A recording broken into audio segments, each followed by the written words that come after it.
तर आपण book start केलेलं आहे तुकोबांची प्रेरणादायी जीवनसूत्रे. त्यामधलं सूत्र आहे, सूर्यासमोर काजव्याची चमक नको. मानवी जीवनातील सर्वात मोठा व्यर्थ संघर्ष कोणता असेल तर तो आहे नसण्याचा, अभिनय करण्याचा. आपण जे नाही ते दाखवण्यात आणि जे आपल्याकडे नाही त्याची बतावणी करण्यात आपली सर्वाधिक ऊर्जा खर्च करतो. आजचे युग हे दिखाव्याचे युग आहे. सोशल मीडियाने आपल्याला एक असे रंगमंच दिले आहे जिथे प्रत्येकजण स्वतःचा आनंद, स्वतःची श्रीमंती, स्वतःचे ज्ञान फुगवून सांगत आहे. या मानसिकतेवर संत तुकाराम महाराज आपल्या एका अभंगात अत्यंत मार्मिक प्रहार करतात. ते म्हणतात की, काजवा काजवा रात्रीच्या अंधारात चमकतो, पण तो मूर्ख काजवा सूर्यासमोर आपली चमक दाखवण्याचा प्रयत्न करतो. जगाला या दोघांचे सत्य माहीत आहे.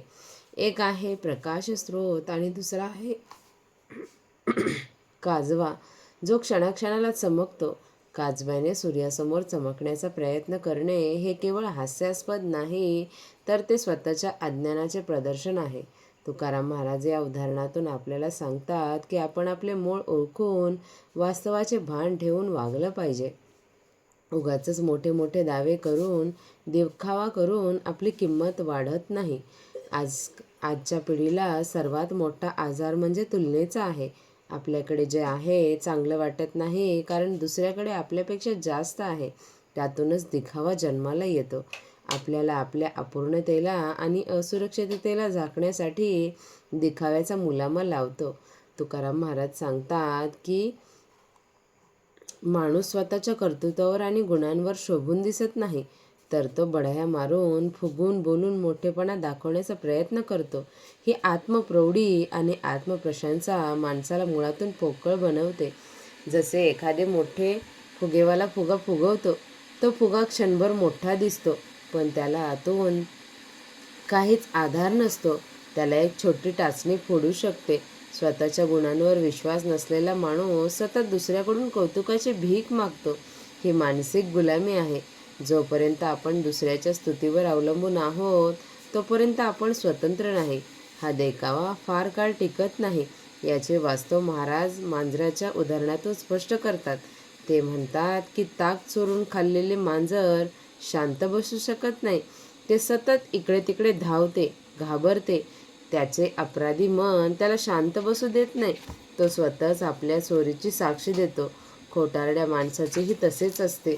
जो दिखावा करतो, जो लबाडी करतो, तो कधीच शांत बसू शकत नाही. त्याला सतत भीती वाटत असते की माझा खोटेपणा उघडा होईल. ही भीती त्याला सतत बेचैन ठेवते. त्यामुळे बाहेरून जरी तो माणूस कूल दिसत असला, तरी आतून तो मांजरासारखा घाबरलेला असतो. शांतता आणि स्थिरता ही फक्त सत्य माणसाच्या वाट्याला येते. खोटा माणूस कितीही गोड बोलू लागला तरी त्याचा अंतस्थ हेतू, त्याचे डोळे, त्याचं वागणं, त्याचं अपराधी मन उघड करतच. म्हणून गुन्हा करणाऱ्या माणसापेक्षा गुन्ह्याचा दोष लपवणाऱ्या माणसाला जास्त त्रास होतो. या संदर्भात आपण ब्लॅकबेरी या एकेकाळी जगावर राज्य करणाऱ्या कंपनीचे उदाहरण घेऊ शकतो. नोकियाप्रमाणेच ब्लॅकबेरी यशाच्या शिखरावर होती. त्यांचे फोन सुरक्षिततेसाठी प्रसिद्ध होते. पण जेव्हा आयफोन, अँड्रॉइड्स बाजारात आले, तेव्हा ब्लॅकबेरीचे व्यवस्थापन काजव्यासारखे वागले.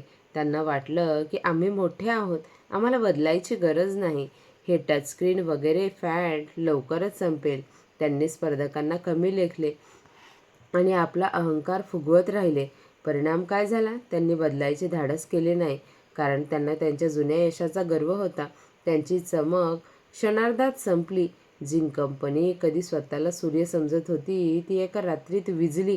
याउलट जो माणूस किंवा जी कंपनी जगाला पाहते, इतरांकडून शिकते आणि विनम्र राहून स्वतःची गुणवत्ता वाढवते, तीच टिकते. आजच्या जगात गुणवत्ता आणि दावा यात खूप अंतर आहे. अनेक तरुण फक्त दावा करण्यावर भर देतात. ते रेझ्युमेमध्ये खोटं बोलतात, दिखावा करतात, पण कामाच्या वेळी त्यांना काहीच येत नसतं. तुकाराम महाराज म्हणतात की, नाणं काही काळ चालेल, पण कसोटीच्या वेळी ते आपले सोन्याचे मोल सिद्ध करू शकत नाही. मग काय होतं? मग मूल्य ते तुटले लक्ष कोडी, म्हणजे तुमची किंमत काही क्षणात हजारो पटीने कमी होते. कारण तुम्ही स्वतःची किंमत वाढवली नव्हती, फक्त मुलामा दिला होता. जी व्यक्ती आपल्या क्षमतेपेक्षा जास्त बढाया मारते ती लोकांच्या नजरेतून उतरते, आणि एकदा विश्वास गमावला की तो पुन्हा मिळवणं खूप कठीण होतं. यावर उपाय काय? तुकाराम महाराज म्हणतात की स्वतःची अस्सल किंमत ओळखा, स्वतःला फसवू नका. तुम्हाला एखादे काम येत नसेल तर ते प्रामाणिकपणे मान्य करा आणि शिकायला सुरुवात करा. कारण अस्सलपणा हीच जगातील सर्वात मोठी सुपर पॉवर आहे. तुम्हाला पोपट बनायचे नाही तर गरुड बनायचं आहे. पोपट बोलतो, गरुड कृती करतो. प्रसिद्ध वैज्ञानिक अल्बर्ट आइन्स्टाईन यांचं उदाहरण घ्या. त्यांना जगाने सूर्य मानले, पण ते स्वतःला नेहमी साधा माणूस मानत असत. त्यांच्या बोलण्यात कधीच गर्वाचा लवलेश नव्हता, कारण त्यांना माहीत होतं की ज्ञान हा एक अथांग सागर आहे. आपण अजून किनाऱ्यावरती आहोत. जी व्यक्ती स्वतःच्या मर्यादा स्वीकारते ती सातत्याने शिकू शकते.